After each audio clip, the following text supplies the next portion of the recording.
Andrew Ravens here of ravensnewspost.com, bringing you another news audio update. Actually, this is probably an opinion piece more than anything. Look, I look at traffic and what draws what, and that dictates the kind of content that I post for y'all to read over at ravensnewspost.com and Low Kick MMA and eFight and MMA News Source and such. And I am a very big fan of Bellator. I'm not saying that I like the freak show aspect of their product, but I like their product in the way that they present it. I like the fact that it's usually only a 2 or 3 hour main card on Spike, and you can watch prelims as is.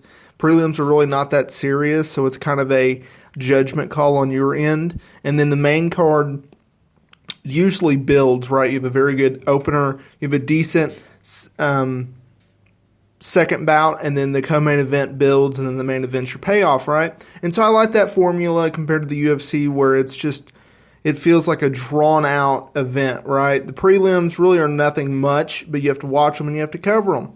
And then the main card builds, but there's usually some low spots. But with Bellator, they return to Spike TV this Friday night for Bellator 151, And this is the third event in 3 weeks for Bellator on Spike TV.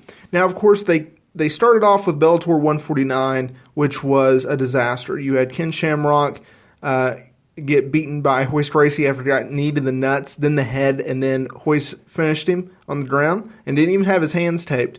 And then in the co-main event, you had the debacle, which was Kimbo Slice versus Dada 5000. Everybody knows this. Both guys put on one of the worst fights you'll ever see in MMA history. Dada 5000 basically lost the fight because he was exhausted and he fell down. And then he almost died, and then he's in the hospital, and still is, and hope everything's going to be all right with him. And then you have last week with Bellator 150 that did about 700,000 views, which is fine. It's above their norm. They usually average anywhere from 5 to 600K for non-tentpole events. And tentpole events are basically what Bellator 149, 142, 138, you can go on and so forth. It's kind of the big attraction events for Bellator under the Scott Coker era. So, getting to my point, you have the Bellator 149 card that peaked at 3 million viewers. You had last week's that drew 700K, just a little bit over. And then you have this week's. And a lot of people are criticizing not only Bellator, but UFC for saturating the market, right? So you have multiple events in a short amount of time. Now, as a business guy and a guy that covers the sport, I love it because that means there's usually an event 3 out of 4 weeks in a month. You have a lot of event coverage. You have a lot of traffic that comes in. Now, as a casual MMA fan or even a hardcore MMA fan, you have two different opinions on this. Some people think that it's too much. You need to cut down on the amount of events you hold, not only in a month, but in a year. And then there are some who say, no, I want an event every single weekend of a month from UFC or, in this case, Bellator. Now, you could, if you're really a hardcore fan, then you can go out and you can watch Access TV, which produces an event every single Friday night. It's about a 2-hour, 3-hour main card. Knock it out, bada boom, bada bing, you're in and out. And that's the way you can cover your MMA, I guess, addiction by watching these smaller shows. But with Bellator, I have no issue, and maybe this is coming from a writer who covers it and makes money off of it, but I like them having multiple events. What I don't like is having multiple events and there's no depth to them, right? It goes back to that old analogy, quality not over quantity. And so Bellator faces this because they have not as many stars. And you can make an argument for the UFC in this matter of they don't have enough stars as well. And they have a lot of fighters that are on that bridge of UFC caliber, and then you have just lower tier guys, right? With Bellator, you don't only have that. You have your big stars, and then you have everyone else, right?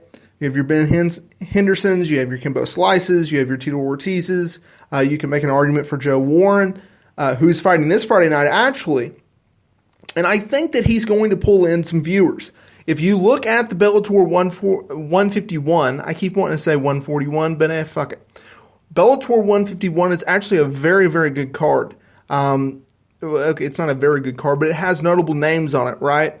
The opener, that's nothing. It's just a bantamweight bout. Throw them out there, let them put on a show, build up that audience. Let's get it rocking. You have Bubba Jinkson fighting in the featherweight bout, in the second bout on the main card. And then you have in your co-main event Gilbert Smith fighting against Fernando Gonzalez, which is going to be a very, very good fight for Gonzalez because we're going to see what he's really made of.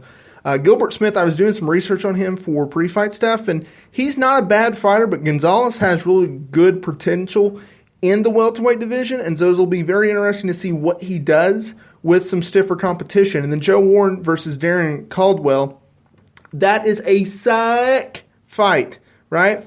Awesome fight. Really can't wait for that. Quick note on Gilbert Smith. He's actually the former RFA welterweight champion. So that is a very tough test for Fernando Gonzalez. It'll be very interesting to see how he does. Here's my point of this. Bellator can show off some great fights.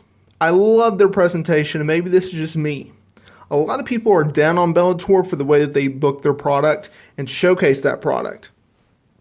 If you want to have multiple events in multiple weeks, do it. Just make sure you have that star quality to it. Bellator 149 did. Last week did not. But this Friday night, if you're not a big Bellator fan, you want to check them out, this is a weekend to check them out, see what they're made of. Because that main event and that co-main event, and you can even make an argument that the Bubba Jinkson fight, that is good quality MMA fighting. So check them out. Let me know what you think. Does Bellator overproduce events without enough star quality? Let me know.